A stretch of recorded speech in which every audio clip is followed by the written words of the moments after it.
ఇప్పుడు ఈ audio trailer release function ఇది. ఈ ఫంక్షన్ లో మాట్లాడక ముందే అత్యాచారం జరిగింది. ఆ సంగతి ఆవిడికి తెలుసు. సో ఆవిడ మీద అత్యాచారం చేస్తున్నదంతా కూడా వీడియో షూట్ చేశాడు. ఫ్యాంటసీ అన్నాడు. అవును. అంటే కెమెరాలు పెట్టి కెమెరామెన్తో షూట్ చేసి ఉంటాడా, లేకపోతే సీసీ కెమెరాలతో రికార్డ్ చేయించాడా, లేకపోతే ఎట్లా అండి? అతని కెమెరాస్లో ఇప్పుడు 7 హార్డ్ డిస్క్లు 8 హార్డ్ డిస్క్లు ఉన్నాయని చెప్తున్నాడు కదా. ఒక కాల్ రికార్డింగే ఉంటే ఒక మెమరీ కార్డు సరిపోద్దండి.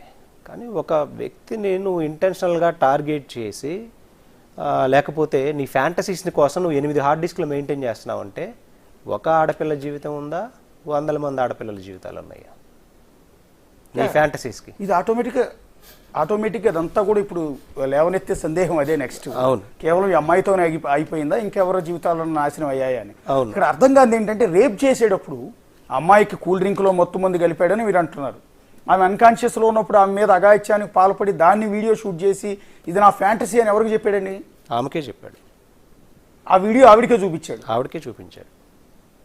ఆవిడ మీద అత్యాచారం జరిగిన విషయం మత్తులోంచి బయటకు వచ్చి ఆయన వీడియో చూపించిన తర్వాత కానీ తెలియదు. ఇంకా కొందరి కూడా ఉన్నాయని ఓకే చెప్తున్నారు. ఇది ఎప్పుడు ఫోటో అండి? షూట్ స్టార్ట్ అవ్వకముంది వీళ్ళు చెప్పాలి. డ్యూరింగ్ టైంలో అండి, షూట్ జరుగుతున్న టైంలో. ఆవిడ బర్త్డే అనుకుంటా కదా, కేక్ బర్త్డే. ఓకే, ఆవిడ బర్త్డే రోజు కూడా షూట్ జరిగిందండి. ఆ రోజు కూడా ఇది mid night celebrations, next day shoot జరిగింది. ఆ షూట్ దగ్గరికి కూడా ఉంది, దానికి సంబంధించిన విజువల్స్ కూడా ఉన్నాయి. అయితే ఇప్పుడు తనకి కూల్ డ్రింక్లో మత్తు మంది ఇచ్చి తాను ఎక్కడైతే అకామిడేషన్ ఇచ్చిన ఇంట్లోనే కూల్ డ్రింక్ చేసి, కూల్ డ్రింక్ కాదు ఆల్కహాల్ ఇచ్చి ఆమె పైన రేప్ చేసి దాని వీడియో షూట్ చేసి అదే వీడియోని మళ్ళీ అమ్మాయికి చూపించి ఇది నా ఫ్యాంటసీ అని చెప్పాడు. సహజంగా ఏ ఆడపిల్ల అయినా ఆందోళనకు గురవుతుంది, ఆశ్చర్యానికి గురవుతుంది, బాధకు గురవుతుంది, ఆవేదనకు గురవుతుంది. నా జీవితం నాశనం చేశాడు వీడని, నా జీవితం నాశనం చేశాడని ఆవిడ పోలీస్ స్టేషన్కి మెట్లెక్కాలి కదా. ఆ రోజు అవన్నీ జరిగినాయండి. పోలీస్ స్టేషన్లకు వెళ్ళబోతుందా అన్న సమయంలోనే వాళ్ళ నాన్నగారితో మాట్లాడించాడు. ఓకే, ఆన్ ది స్పాట్ ఇమీడియట్గా తను రెస్పాండ్ అయ్యింది. తను చాలా అల్లరి చేసింది.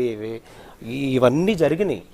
ఇవి జరిగిన తర్వాత అల్లరి చేయడం అంటే మీడియా ముందుకు రాలేదు, తనతో గొడవ పడింది.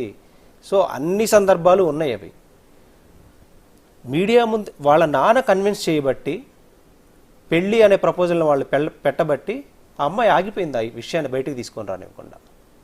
సరే, as a senior lawyer, as a senior జర్నలిస్ట్గా నేను మిమ్మల్ని అడుగుతున్నాను. ఒక అత్యాచారానికి గురైన ఒక అమ్మాయి ఒక అత్యాచారానికి దారుణంగా ఏదైతే ఆల్కహాల్లో మత్తు మందు కల్పించి కాన్కాన్షియస్లో ఉన్నప్పుడు ఆమెపై అత్యాచారం అత్యంత దుర్మార్గంగా పాశవికంగా దాడి చేసి అత్యాచారం చేసిన ఒక దుర్మార్గుడిని ఒక కామాంధుడు వచ్చి నేను నిన్ను పెళ్లి చేసుకుంటాను అనగానే ఈమె ఎట్లా క్షమించేస్తుంది, ఎలా సరెండర్ అయిపోతుంది, ఎలా ఒప్పుకుంటుంది, ఆ తర్వాత అతనితో కలిసి ఎలా యాక్ట్ చేసింది, ఎలా ట్రైలర్ లాంచ్ చేసింది? ఇది నమ్మకస్యంగా లేదు కదా. ఇప్పుడు మీరు ఒక విషయం అర్థం చేసుకోవాలి, వాళ్ళిద్దరూ ఒక సెలబ్రిటీ స్టేటస్లో ఉన్నారండి. ఈరోజు ఆ అమ్మాయి ఎంత వేదనకు గురైతే మీడియా ముందుకు వచ్చిందో మనం అర్థం చేసుకోవాలి. ఆ రోజు రాలేదు అనకపోవడానికి మీరు దుర్మార్గంగా చేశాడా, ఎలా చేశాడా, అతని వీడియోస్ తీస్తే బయటకు వస్తాయి.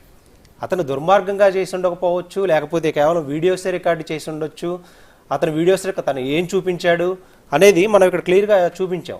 ఆ ఇంటాక్సికేషన్ స్టేజ్లో క్లియర్గా ఫొటోస్ వీడియోస్ తీసుకున్నాడు, వ్యవస్థరతను చేసి అనేది ఉంది.